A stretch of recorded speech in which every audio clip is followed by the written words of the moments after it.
On behalf of INSA Student Chapter of Anna University, it is my privilege to warmly welcome our distinguished alumnus, Mrs. Aganalakshmi Narasimman Rajmohan. She is originally from Sri Rangapurichi, and right from her school days, she stood up as an all-rounder, excelling in academics and winning several awards in debates, oratory and quiz competitions. She topped her both 10th and 12th standard public examinations and later pursued her undergraduate degree in Ceramic Technology at AC Tech Anna University. During her college days, she continued to shine not only as high performer in academics but also as a confident host for many events. Her journey is a true example of how confidence, adaptability and continuous learning can shape a fulfilling career. We are truly honored to have her with us today. And I'm sure her story will motivate each one of us. Thank you very much. That's a very nice introduction. Thank you for joining us, ma'am. Yes. To start with, go back to your school days, ma'am. College days. You were a topper in school and college. How did you manage to balance studies with your extracurriculars? Oh, okay. That's a good question. Just to provide you a clarity, I wasn't a topper in college. My GPA was around 9 all the time, but I wasn't a topper. There were toppers who were scoring more than that when I was in college. But yes, it was based on the motivation, I would say. So you just have to stay motivated around your studies and the extracurricular activities that you want to do. So if you're interested in pursuing something in particular, you would find time to do that, however. So it's just that, not anything particular. I wasn't really particular about just achieving something. I wanted to go with the flow. I was interested in the art, craft, debates, oratory competitions and a lot. And it just happened. And my mom used to say, sorry for using Tamil words in between, my mom used to say, "Padikkaradha vida enna vela irukku college padikkumbodhu." So that's the only thing. I now realize that because now I have a school-going kid. I work as a senior IT consultant in London in one of the Italian firms.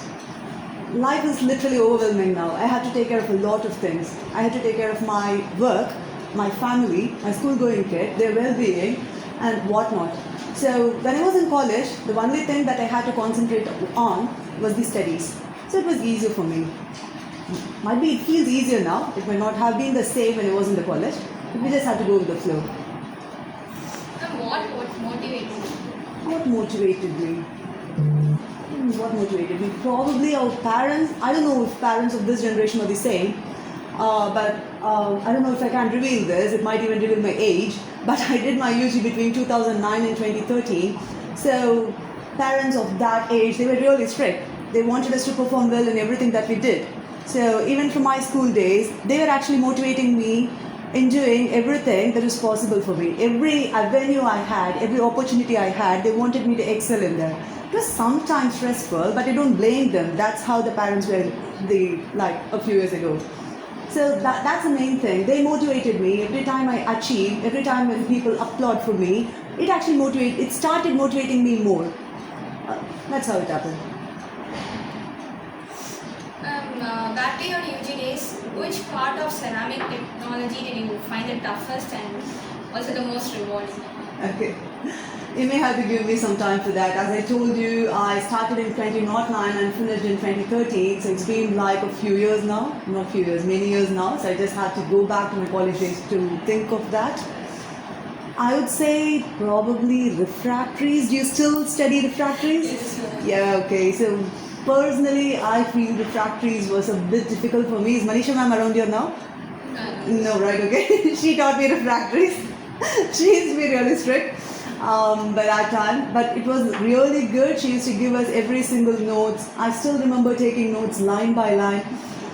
It was a bit difficult for me, like getting all the concepts around how the kilns and stuff work while manufacturing refractories and stuff, which I don't exactly remember now. But I found that a bit difficult, and I had to thoroughly follow all the notes that I took when she taught in order to score good marks there. That's all I can remember now. But one funny thing around that, I used to take good notes. Like I take every single line that comes out of the professor's mouth, and my friends used to get my notes and make a copy of it, and they read from that. And one of my friends used to tease me saying that I even capture the sneeze or cough that comes out of the professor's mouth. But it was very helpful to the whole class, and I still feel proud of it. Which was the easiest? Easiest? I think Tain ma'am is here, right? Not because of that, but I found glass technology much easier. She taught me glass technology, and I thoroughly enjoyed that subject as well. I still remember that. I again maintained wonderful notes. Every friend of mine, every classmate of mine used to copy from that, and I had every single thing captured in my notes. Also, I did my internship in Saint-Gobain for the glass manufacturers. So I tend to develop, I deepened my knowledge of the glass technology when I was doing my internship. So that's one other thing that contributed to develop my interest in the glass technology, I would say. I still remember a few concepts, if not all, but till today, my favorite subject would be glass technology. It's very interesting. You were always into public speaking. Do you think that confidence and communication from college days played a role in your career growth later? 100%. I can never deny that. Obviously, you have to start from somewhere, right? So I started during the school days itself, but the amount of confidence that I built was particularly during the college days, I would say, because I come from a rural background. I grew up in Trichy. I was in a small town, Srirangam. I did well there, but coming to Chennai all of a sudden, facing the exposure here, that was very different for me. I was not very confident in the beginning, but the surrounding, the professors, the friends I had, everybody were very cooperative and collaborative with me, which made the process easier for me. So yeah, I would say like I did make every phone call to every sponsor when we were conducting the symposiums and stuff. And I was literally hosting every single academic and fun events that was happening within AZTech. So it all definitely contributed to how I developed my communications, how I developed my confidence, how I did my talking in front of multiple people, even the senior stakeholders today. So it definitely contributed. I can't deny that, 100%. I could see that. Yeah. Ma'am, many of us struggle with stage fear. So how could students build confidence and communication skills while in college? Yeah, that's a good point. Yeah, many of us do. And there's nothing to be shy about it as well, because that's how we are brought up, right? And generally humans are wired like that. We are generally shy in front of new people. But it comes with practice, I think, like every other thing. Speaking also comes with practice. You just have to keep practicing. When you are in the college, start talking in front of your friends. Don't feel afraid to put forward a thought. Even if it is wrong, nobody is going to attack us. Not everybody is correct all the time. So you just have to put forward your thoughts, even in front of the professors. They're just going to admire your confidence. They're just going to admire how courageous you are. So no right or wrong things in college. When you go out of the college, it is going to be an entirely different landscape. People are going to judge you. But when you're in the college, it's going to be friends. They're of your age. They don't generally judge you. Even if they judge, you don't have to give a damn about it. You just have to keep practicing, and one day then you'll be able to develop your confidence and do the public speaking well. It's easier said than done, but it comes with practice. We'll take that away. Moving on from your college life to your professional journey, do you feel that what you learn in your college still helps you today? Good question. I just had to think a bit about it, which is obviously going to be a yes, because that's the foundation. But as you all know, I did my ceramic technology in UG. Afterwards, I did my MBA in technology management, and then I moved on to the IT area. For a shorter period of time, I did work in the media industry as well as TV and news presenters for a renowned news channel. So my career there's a lot of different things happening in my career since beginning. But I would say, obviously, like we touched based on a few things already, like how I was confident in speaking, how I was a confident speaker while I was in the college itself. Other than that, there are a lot of other soft skills too. Like I told you, I did my internship in Saint-Gobain. So that actually gave me good stakeholder management skills, I would say. Today I work as a business analyst, so I have to deal with a lot of stakeholders, senior level stakeholders like directors, senior board members and other people. So that kind of stakeholder management, and that came from the internship that I did. I had to deal with a lot of people, a lot of senior level people when I was in the college itself. It wasn't easy, like I was a bit hesitant as well in the beginning, but when the time moved on, when I knew what I had been doing, it was easier for me to collaborate and ask the right questions to them, which still contributes to what I'm doing right now. And obviously the communication skills, we touch based on that. And what are the soft skills I can say? Leadership, yes. So I have been taking ownership of, like, what do we call that as? That particular role was placement representative, yes. So I was the placement representative of my batch. That actually contributed to the leadership skills that I still hold, which I believe. So being the placement representative, I made sure at least 95% of my batch got placed. I can't assure everybody got placed in ceramic department, but at least 95%, except for 2 people, all of us were placed in either IT or in the ceramic industries. So I took ownership of what I had been doing. I developed my leadership skills. Everything else still contributes to my career, my way of excelling in my career. So obviously that's a yes. So how did your UG prepare you to adapt to such changes? Yeah, okay.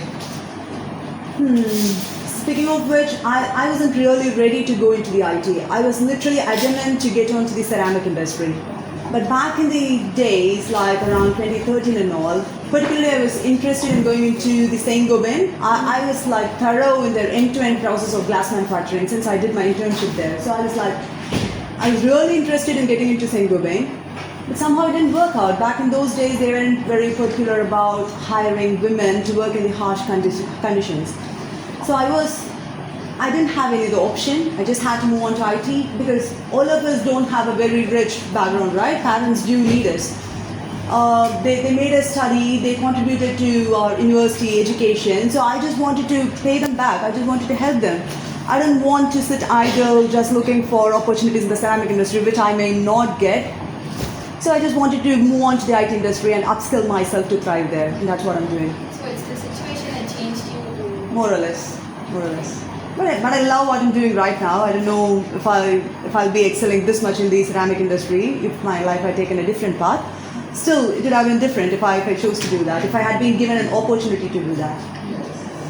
So, apart from our subject knowledge, what are the other skills you think are a must-have for our future careers?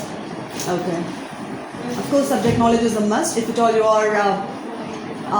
you are motivated and interested in entering the ceramic industry. Other than that, I would say communications is the must. Wherever you go, whichever industry you enter, your communication skills are going to be the first thing that will be noticed by everyone. Today, you know how the industry is, like any industry you take. If you speak well, people think you are knowledgeable, which is not the case. Anybody can speak well. But people generally have that notion that the public speakers and the people who speak really well in front of the senior stakeholders are knowledgeable. So we can't go and change them, but we can at least prove them that we are good at speaking and we can upskill ourselves parallelly to make us knowledgeable in whatever area we are going to work on. So communication skills take the top position, I would say, and leadership and ownership, because leadership comes with ownership. Leadership is not just about leading others, just telling others what to do. It's about taking ownership of what you're doing, what your team is doing. So developing this leadership and ownership qualities alongside the communication abilities is must-have, I would say. So you also had an industry exposure, like as you mentioned before, Saint-Gobain. So during your Saint-Gobain internship, you noticed like a lot of challenges for women in the plant operation. Do you think things have improved now? What do you tell young women entering the industry today? To be really frank with you, I didn't particularly notice any difficult things in the environment for the women to work on, even back in 2013. But the people who were responsible for hiring women in the Saint-Gobain particularly thought we don't fit in those harsh environments. I still see the environment is the same. Probably it would have changed because I didn't go to Saint-Gobain since then. I don't know how it is today. But it could have changed, it might not have changed, but women haven't changed. I was determined to get into, you are still determined to get into the ceramic industry. So women haven't changed. We are still determined. We want to empower ourselves in the ceramic industry. We just have to keep going.